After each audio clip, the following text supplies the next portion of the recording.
les machines.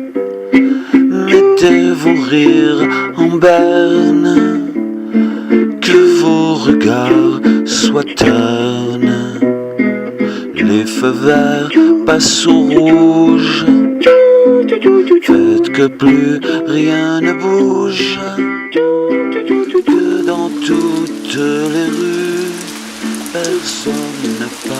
Voici bien des années, s'étendait un grand marécage, là, à 2 pas de la ville. C'était un endroit vraiment paisible que pêcheurs et chasseurs aimaient fréquenter. Un lieu de rendez-vous discret pour les amoureux et les peintres du dimanche. C'était aussi l'endroit où les gens peu scrupuleux venaient jeter les objets qui les encombraient. Une machine à laver en panne, une automobile hors d'usage, un vélo cassé, plouf, allez, hop, on jetait ça dans le marais et ni vu ni connu. À l'époque, la faune et la flore semblaient s'en accommoder. Je dis bien, semblaient. Puis, modernité oblige, vint le temps des grands travaux publics. Le marécage fut en grande partie asséché pour faire place aux voies rapides et bretelles d'autoroute. Sa partie la plus humide fut ainsi prise au piège. Il était désormais impossible d'y accéder sans risquer de se faire écraser. C'est étrange, mais les quelques plantes et animaux pris dans cet îlot de verdure s'en trouvèrent comme protégés, mis hors du temps. Plus de pêcheurs, plus de pollueurs. Et les années passèrent ainsi, sans que personne ne s'intéresse à ce petit marais caché de tous par une lisière de buissons épais et d'arbres de haute futée.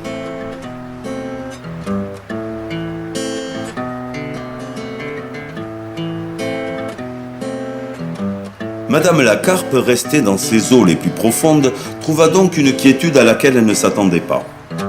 Certes, Monsieur le Héron continuait à fréquenter les berges du petit marais, mais comme elle avait grandi et grossi, il ne s'intéressait plus à elle. Monsieur le Héron ne portait d'intérêt que pour les jeunes ablettes, les fines grenouilles et autres créatures novices. Madame la Carpe n'aimait pas Monsieur le Héron, mais elle ne disait rien. Madame la Carpe ne disait jamais rien. Avant que de surprendre la vie cachée. Car quand les grues nouvelles seront passées, nous. Pourtant, un jour de fin d'été, alors que le vrombissement continu des autos sur l'autoroute berçait la paix de ce lieu secret, arriva dans une clameur assourdissante un groupe de canards sauvages. C'était une tribu de colverts qui, sans être agressifs, ne manquaient pas de sans-gêne. Leur façon seule d'arriver laissait déjà transparaître leur manque de politesse. C'était une bande de piaillards désinvoltes et grossiers qui cancanaient tout en pataugeant dans l'eau peu profonde de la roselière.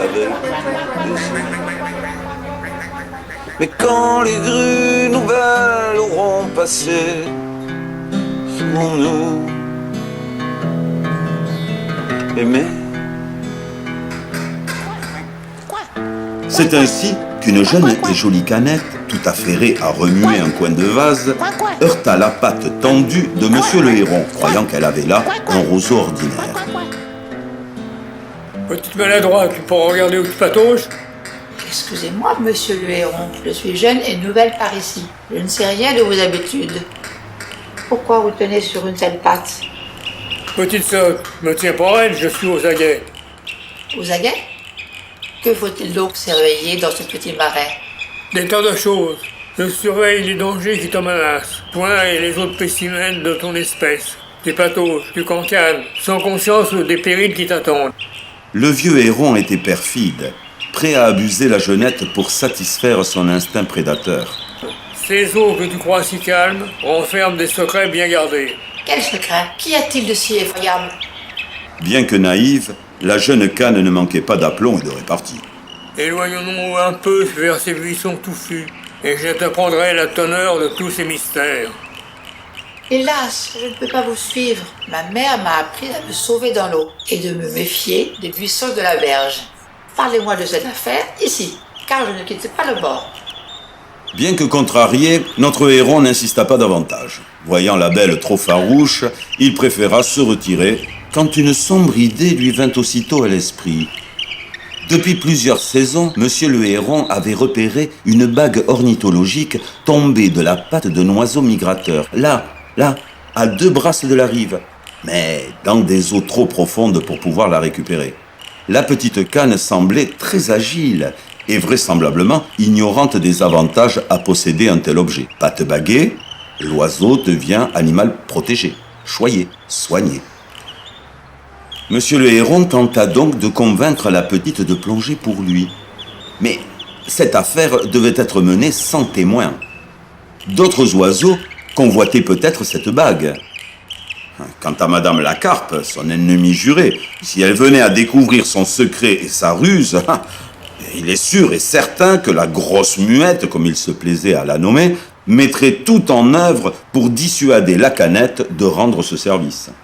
Monsieur le Héron jugea donc qu'il fallait absolument empêcher que la jeune cane et la carpe ne se rencontrent.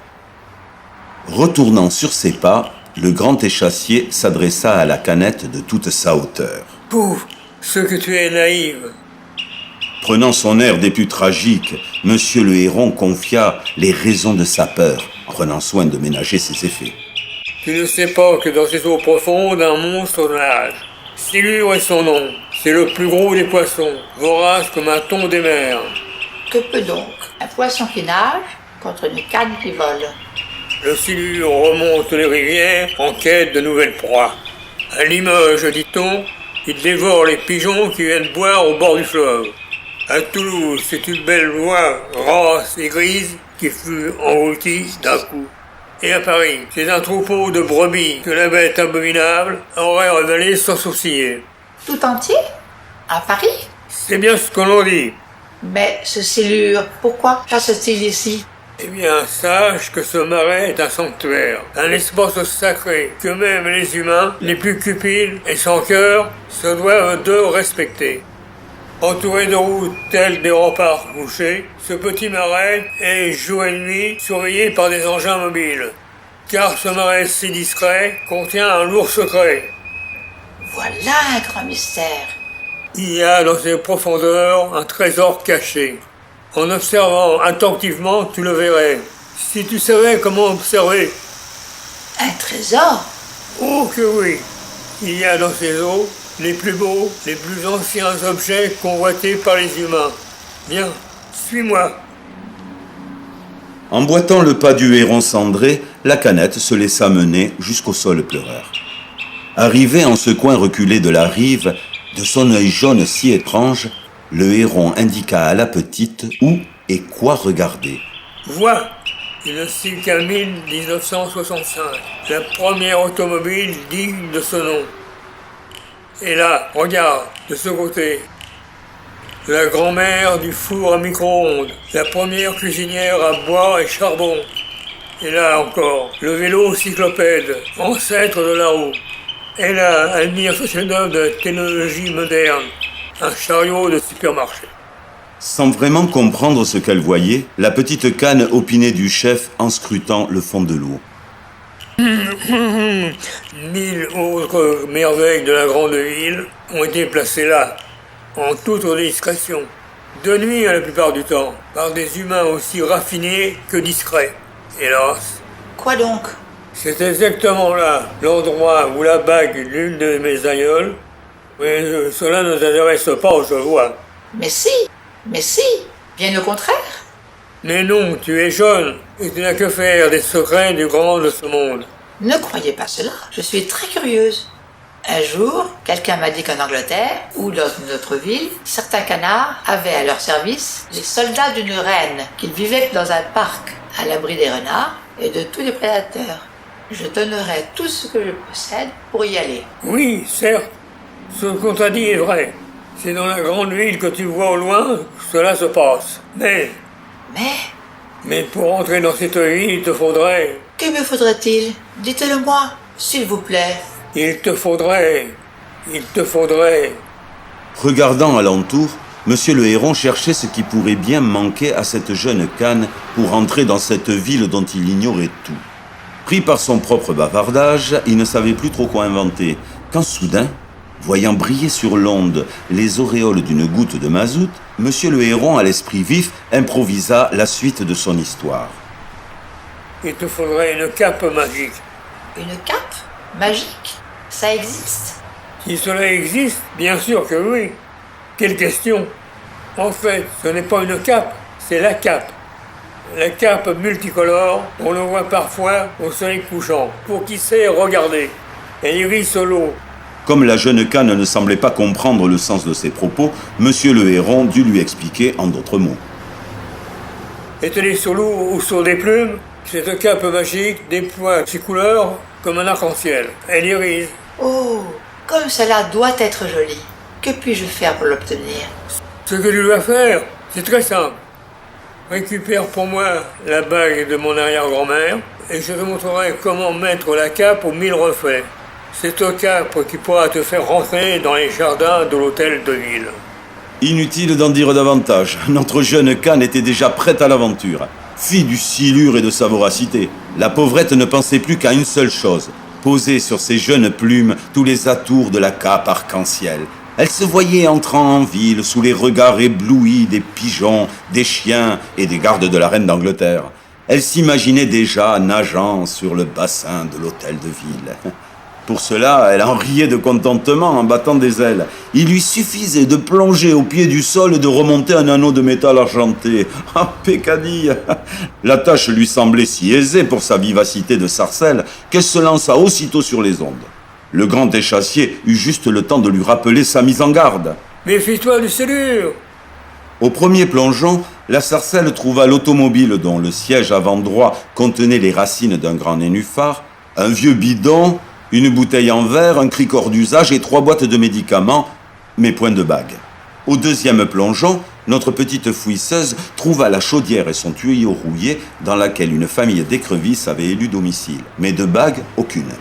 Au troisième plongeon, la canette vit le vélo cassé, les baleines d'un parapluie, un vieux fauteuil à 3 pattes, un bouchon de carafe, une pelle de plage, le capuchon d'un stylo à billes, mais nulle bague, ni anneau de quelque sorte. Un peu déçue, la jeune canne revint sur la berge auprès du héron. Je n'ai pas trouvé votre bague, monsieur le héron. Êtes-vous sûr de l'avoir perdue là? Mais bien sûr, ouvre les yeux, espèce d'idiote! Bien que contrariée par cette insulte inutile, la canette replongea aussitôt. Au 4e plongeon, la petite qui furetait vigoureusement dans les fonds vaseux aperçut un point luisant au milieu des plantes immergées. Du bout de son bec fouisseur, elle saisit le petit bout de métal gravé et, satisfaite, remonta vers la surface. C'est à cet instant précis qu'apparut des profondeurs les plus troubles la masse sombre et menaçante du silure. Le dévoreur de pigeons, l'engloutisseur d'oies, l'avaleur de troupeaux. La petite battit frénétiquement des pattes pour échapper à ce terrible prédateur. Elle forçait l'allure sans se retourner, n'aspirant qu'à sortir de l'eau au plus vite pour prendre son envol. Mais arrivée en surface, les pattes toujours dans l'eau, elle avait beau agiter ses ailes, les forces lui manquaient pour décoller hors de portée. Mais le gigantesque poisson était déjà sur elle. Le silure! À moi! À l'aide! Le silure va me dévorer! La pauvre canette continuait à battre l'air de toutes ses plumes, pour s'éloigner encore et encore, lorsqu'elle entendit une étrange voix qui l'appelait. Une voix que personne n'avait jamais entendue. La voix de la carpe. Ne fuis pas, ma belle, je ne te veux aucun mal.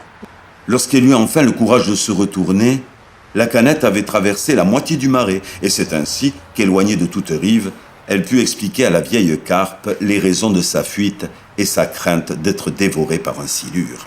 Ne crains rien, ma petite, je ne suis pas un silure, et je peux t'assurer que le cadavre n'a jamais été à mon menu. Qu'on la prenne pour un monstre aquatique passe encore, mais que ce soit Monsieur le Héron qui ait fait naître cette rumeur, alors voilà qui l'irritait plus que tout. Et Monsieur le Héron est un filou qui abuse de ton innocence. Il n'est point de carpe magique. Ce que tu vois flotter à la surface de l'eau n'est qu'une lampe de fioul sortie d'un vieux bidon. Par contre, sache que la bague que tu tiens dans ton bec est bel et bien un anneau protecteur. Porte-le à ta patte et plus personne n'aura le droit de te chasser. Mais cette bague, monsieur le héron dit qu'il la tient de son arrière-grand-mère. Il ment! Cette bague est tombée de la patte d'une noix de Guinée. Une de tes cousines qui ne passe plus par chez nous depuis que l'autoroute a envahi notre marécage. Porte-la sans crainte. Le héron n'en a pas besoin. Il est vieux et personne ne compte le manger, ni le répertorier de quelque manière qu'il soit. Ce grand dégingandé cache ses sentiments véritables. Laisse-moi donc une de tes plumes et file au loin sans qu'il ne te voie. La jeune Canne, ne comprenant pas vraiment le fin mot de cette histoire, décida sagement de s'envoler vers la grande ville, portant fièrement à sa patte gauche la bague ornithologique.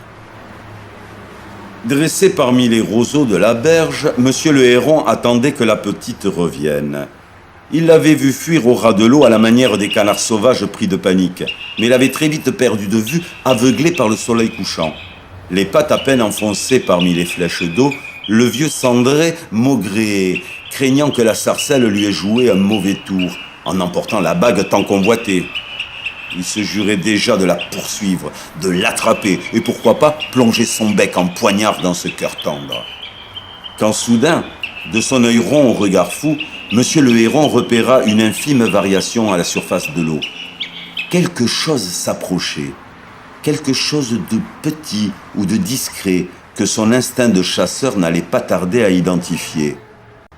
Goujon, Véron, Rainette, Cistule. Monsieur le Héron énumérait dans sa tête toutes les proies possibles. Tanche, bouvière, caneton, serpent, campagnol. Silure!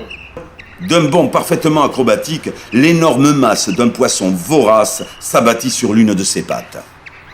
Monsieur le Héron poussa un grand cri rauque et lugubre, par crainte plus que par douleur. Allait-il finir dans l'estomac du Silure, lui, le grand héron? Le maître autoproclamé des lieux venait de se faire mordre la patte par la grosse carpe mangeuse d'écrevisses. Mais qu'est-ce qui vous prend? Oh, vous êtes encore plus folle que je le pensais. Oh, désolé, je ne vous avais pas reconnu. Mon père est un silure de bruyère et ma mère une carpe koi de Tokyo. Chaque fin de saison, arrivé à un certain âge, nous devons satisfaire à notre appétit vorace en dévorant un ou deux gros animaux. Faute de vache, je me contente d'un héron. C'est dans ma nature, comme on dit.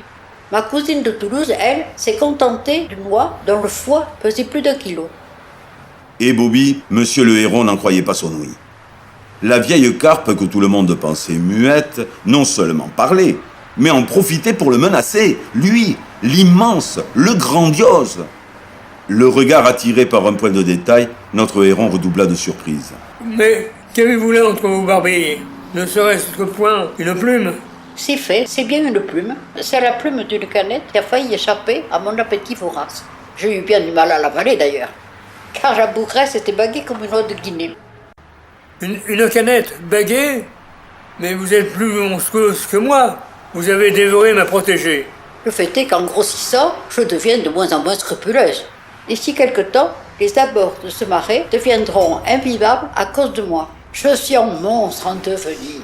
Et je vous conseille donc de fuir au plus vite, avant que l'envie de vous goûter ne s'impose à mon esprit malade. Il est paraît-il un coin de marais en Poitou où vous seriez en grande sécurité.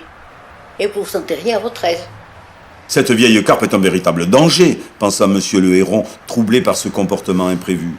Ne demandant pas son reste, le grand oiseau gris, pris à son propre piège, s'envola d'un battement d'aile aussi lent que gracieux. Chacun put le voir passer, craquetant comme une cigogne par-dessus les bosquets, par-dessus les quelques arbres de haute futée, et même bien au-delà des enchevêtrements goudronnés de l'autoroute.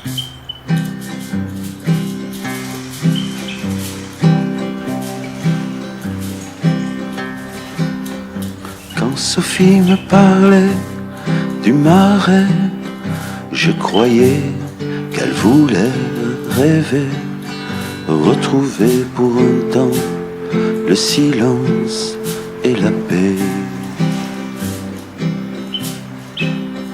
Quand Sophie me parlait du marais, je voulais y croire et rêver, découvrir les amours secrets de son passé. Relever les yeux au ciel, y trouver un monde tel que la ville ne nous a jamais accordé.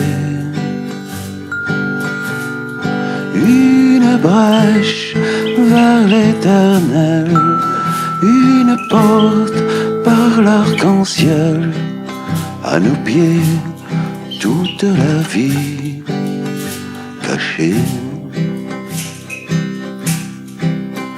Quand Sophie nous parlait du marais, elle Elle savait qu'on pouvait rester assis là pendant des heures à l'écouter. Quand Sophie nous parlait du marais, je savais qu'on allait passer dans un monde immobile et secret. Relever les yeux au ciel, y trouver un monde tel que la ville ne nous a jamais accordé. Une brèche vers l'éternel, une porte par l'arc-en-ciel, à nos pieds toute la vie cachée. Quand Sophie nous menait au marais, nous ouvrions nos cœurs à tous les secrets. Au creux des roseaux, nos craintes s'apaisaient. Quand Sophie nous menait au marais, entre libellules et ronds cendrés, les effluves de boue nous apportaient la paix. Relever nos yeux au ciel, se retrouver universel, que la ville n'a jamais voulu adopter. Sa folie était si belle, son amour universel, dans ses yeux toute la vie cachée. Je me souviens du marais de Gros-Joli, quand j'étais petit, j'allais avec mon père à la pêche. Il avait des cuissards jusqu'aux cuisses, il prenait des ablettes, du bouchon, des tanches, de tout. C'était un bon souvenir de famille que j'ai Quand passé Sophie me toute ma petite parlait jeunesse avec lui. du marais, je croyais qu'elle Quand j'étais enfant, voulait j'habitais retrouver pour un qui temps bordait un marais le qui s'appelait le silence creux du marais et Joli. la paix. C'était très agréable, il y avait beaucoup d'enfants, beaucoup d'oiseaux, et tout cela faisait un bruit intense et très agréable à écouter.